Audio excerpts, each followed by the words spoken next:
En el mundo de la emulación nos podemos encontrar con cosas muy extrañas, como por ejemplo que nuestro celular sea capaz de emular juegos de Nintendo Switch, mientras que esta sea una tarea bastante demandante para varias PCs. Es bien sabido que dependiendo de la complejidad de la arquitectura de la CPU y la GPU de la consola, su emulación será más o menos complicada. Pero por lo general hay algo que se comenta poco y es un factor bastante importante a la hora de diseñar un emulador. Y estoy hablando de la documentación del hardware a emular. Espero que estén todos muy bien por ahí. Cristian nuevamente los saluda por acá y en este pequeño video vamos a hablar un poco sobre lo complejo que puede ser la emulación. La actual y pasada generación de consolas tienen un hardware muy conocido en el mundo de las PCs. En el caso de PlayStation 4 y Xbox One usan la arquitectura x86, mientras que Series X y PlayStation 5 tienen procesadores Zen 2. Sin entrar demasiado en tecnicismos, podríamos decir que estas cuatro consolas comparten muchas similitudes con las arquitecturas de PCs actuales, aunque en este punto cabe aclarar que tanto Sony como Microsoft modifican estos procesadores a la hora de diseñar sus consolas. Sin embargo, que tengan esta similitud en su arquitectura ayudará muchísimo a la hora de programar futuros emuladores. Aunque por supuesto esto también dependerá de qué tanto hayan modificado estos procesadores. Y por supuesto de aquí a que tengamos emuladores funcionales de PlayStation 4 o Xbox One hacen falta unos cuantos años y PCs más potentes de las que tenemos hoy en día. Puse este ejemplo de la pasada y actual generación de consolas para ilustrar un poco las diferencias que habían con generaciones anteriores. Por nombrar consolas que fueron y que son complicadas de emular, tenemos a PlayStation 3 y Xbox 360 con arquitecturas muy diferentes a la de una PC convencional.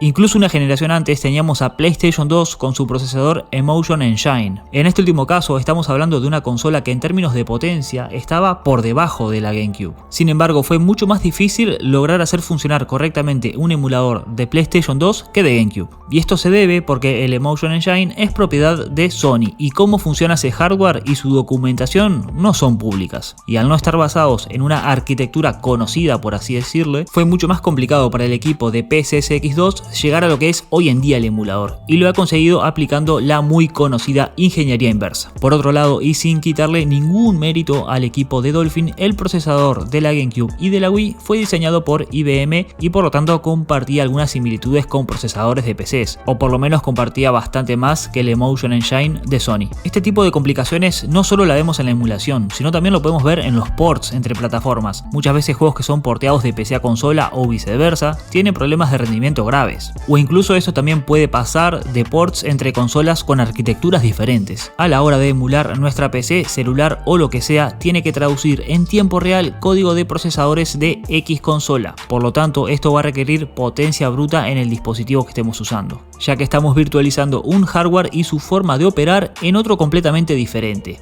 Y hasta ahí todo bien. Vamos a poner un ejemplo muy sencillo para aclarar un poco esto. Imagínense que ustedes tienen que traducir un texto del chino al español, pero ustedes no tienen ni la menor idea del chino, pero tienen un diccionario y esto sin dudas les va a facilitar muchísimo la tarea. Pero ahora imagínense que tienen que traducir ese texto con la mitad del diccionario dañado, o si directamente no tienen diccionario. Esto más o menos sería lo que enfrentan varios emuladores en su fase inicial de desarrollo. Saber cómo funciona cada componente es esencial para una emulación correcta. Para que el proceso de crear un emulador sea sencillo, el desarrollador tendría que contar con esa documentación y saber exactamente cómo funciona cada componente de la consola. El problema es que obviamente ninguna compañía de videojuegos va a revelar esa información porque prácticamente estaría dando vía libre a que sus consolas sean emulables. Y en el caso de que esa información se filtre por algún motivo, dudo que algún desarrollador la use para crear un emulador porque podría tener problemas legales, ya que esa información es propiedad de X compañía. Un problema que se podría presentar sería cuando esa valiosa documentación se pierde total o parcialmente. Esto haría difícil hasta para la misma empresa que creó la consola desarrollar un emulador funcional. Pero en el caso de que la compañía cuente con toda la documentación, crear un emulador desde cero podría ser una tarea bastante más fácil. Y esto por supuesto sería un emulador interno de la compañía. Un ejemplo claro es las consolas virtuales de Nintendo en su suscripción online de Switch. Así que cada vez que vean que un emulador está mejorando su compatibilidad y rendimiento, es porque hay desarrolladores detrás que están descifrando código de ese hardware o están aplicando ingeniería inversa. Así que desde acá mis absolutos respetos para ellos. Y también mis absolutos respetos y agradecimiento a ustedes si vieron este video. Ya saben que si el contenido les gusta lo pueden apoyar como siempre con su valiosísimo y poderosísimo